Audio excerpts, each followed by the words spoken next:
Bonjour and welcome to our medicine talk in celebration of the 25th year that the Center for Native American Studies has been in existence at Northern Michigan University. My name is Sierra Ayers, Wingashko Koyandishnakas, Migizi Dodem, Bekewedang and Donjiba. I'm a member of the Keweenaw Indian community, Lake Superior Band of Ojibwe, over here on the western side of the UP. And also I'm the program coordinator for Minobamosa Itawag, a program in the social work department here at NMU. Today, I've invited Kateri Phillips, a Potawatomi student here at Northern, to talk to us about some of the 4 medicines that you might find in your 25th celebration box. But before I turn it over to Kateri to introduce herself, I just wanted to first say miigwech to everyone for joining us here, and especially to you, Kateri, for joining me today and sharing your knowledge on these medicines. I'm really grateful to be in community with amazing people who are passionate about our ways of knowing and being. So miigwech, and I do have some asema here that I would love to pass on to you the next time I see you in person, but just gonna do so virtually for now.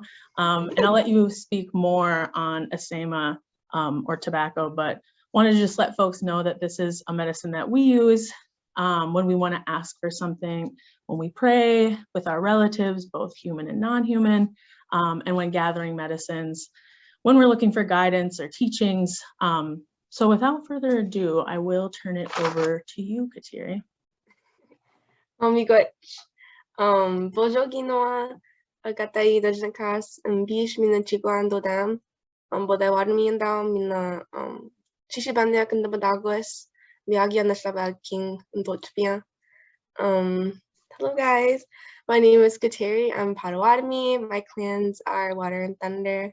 And I say in my introduction now that I'm from unknown Anishinaabe country, just because like Anishinaabes weren't really in Oklahoma at the time. So. Right. And I'm Citizen Band. So I'm going to be talking about some like sama, which is our tobacco, and there's gishki, our cedar, and our shkotawabak for our sage. I have some things written down here just so I don't get off topic. So I know that like we have our 4 like sacred medicines, which we also have our wishkabamishkos, our sweetgrass, which we're not gonna have in our boxes, I don't think. But each of our directions are tied with one of these medicines.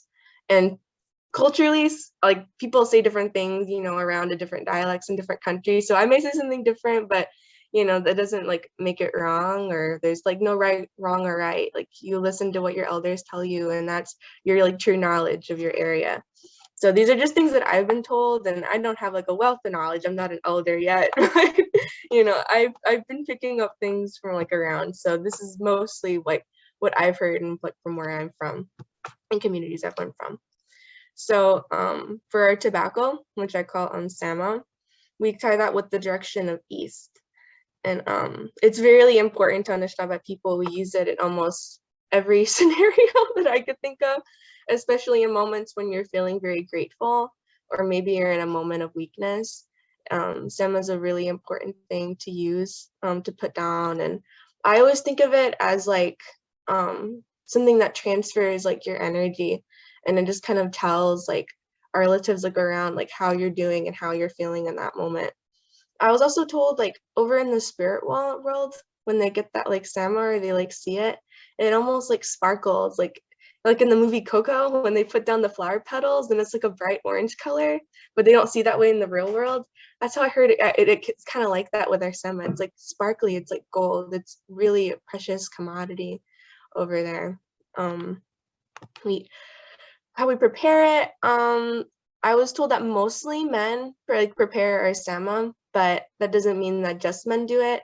Older women can do it as well as young kids, just because like when women hit that certain time where we become really powerful, and a lot of our like feelings have become like overwhelming at times, or overwhelming may not be like a good word, but I was told that we were like in a really like powerful like kind of state when we hit our like different phases in our life. So like when we hit qua stage, like there's certain things that we like don't do just out of like things like that. My grandma once said that like after the tobacco hits a certain part of the plant and they take it off the plant to dry and stuff to roll up and make sama, that they would like extract the nicotine from the sama and they would use it as mosquito repellent. Yeah, my grandma said that one time. We were like, oh my gosh. And like sometimes elders don't think they have like certain knowledge and then they just like say really cool things randomly. So I thought that'd be cool to like add in there.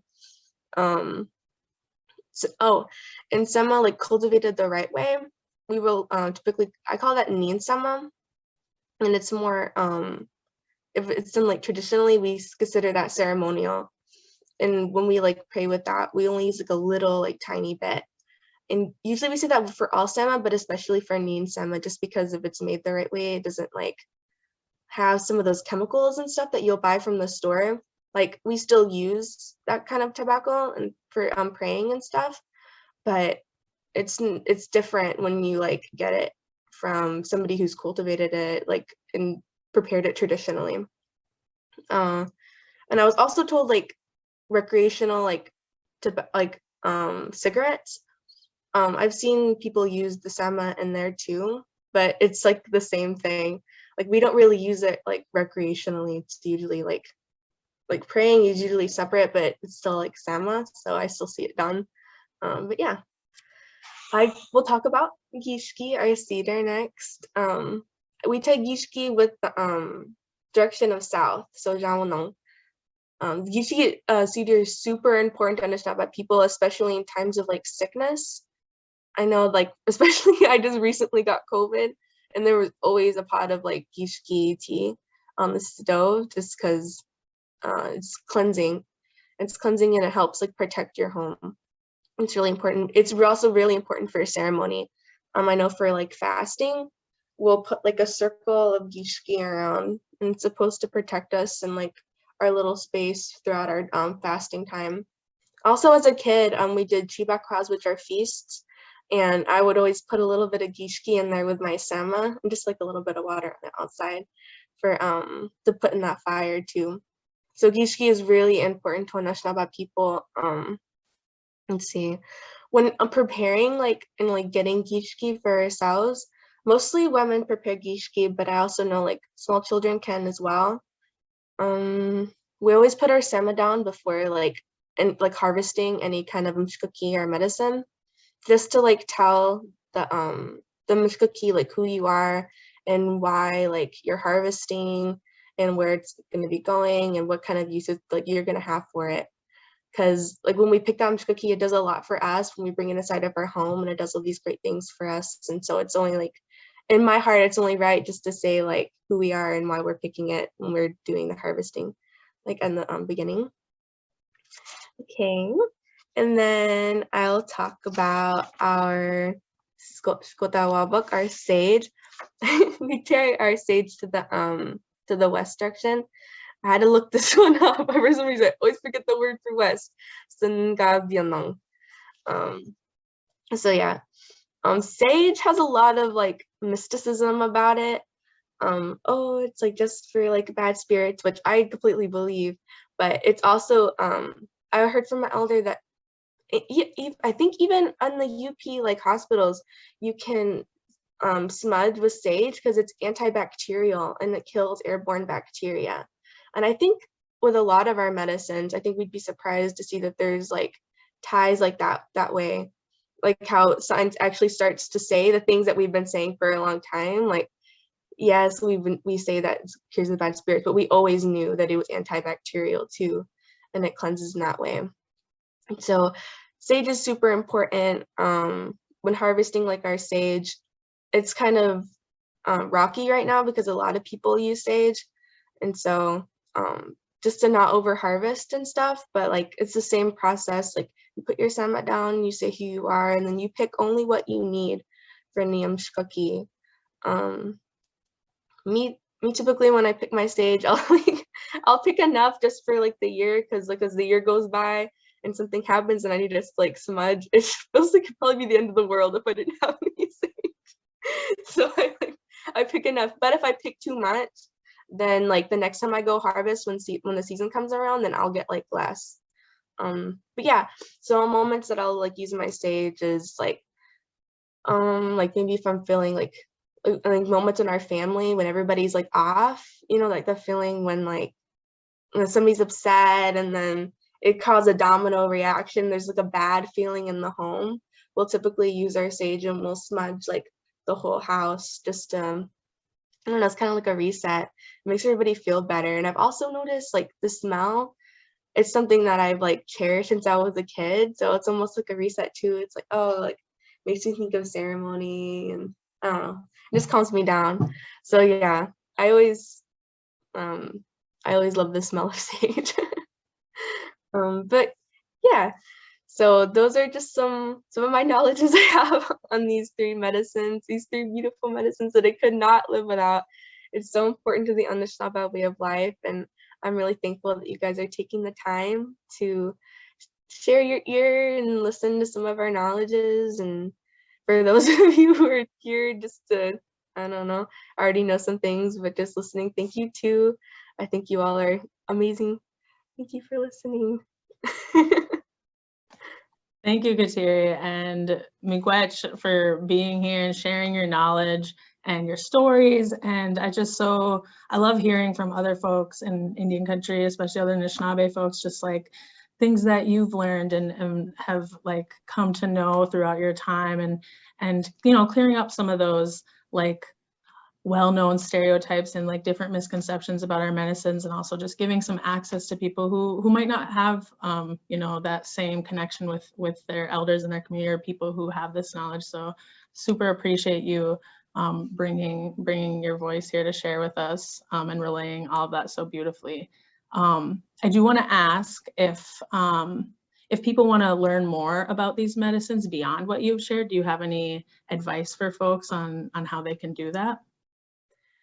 I know that for like me personally in our family, we would always go to elders that we trusted um to like help us bring that knowledge back into our family. But that's like a big thing when you ask somebody like for their knowledge, because knowledge is really important in our communities. And so you never know how that's like kind of reciprocated, but for the elders that will like tell you their plant knowledge, that's like a really big blessing. Like for every elder that has given our family something, like we have a piece of like a piece of like their family and their community and like our homes now. So that's like it's a really big thing. And so whenever you're looking to like learn more and stuff, always like be respectful and like always understand that this is a big thing, and it's also really important. And this knowledge welcomes like people back, like wherever you're from, like you're indigenous from some place, you know. So whenever you're stepping back into that, like the earth, I feel like the earth misses us, like they miss our like our tending to like our mshkaki, or the way we used to do our ceremonies to tend for the land. Like they missed us, we had our own like special role. So it's whenever you have a good heart when you're doing this, like you're gonna get something good back. So that's just my thoughts on it.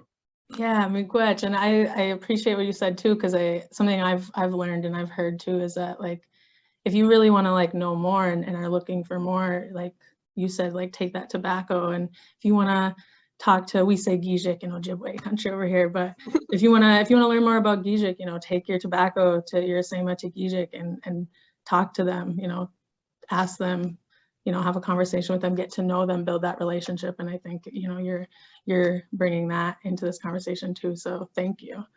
But miigwech to the rest of you, and just want to say Bamapi, everyone. Pamamina.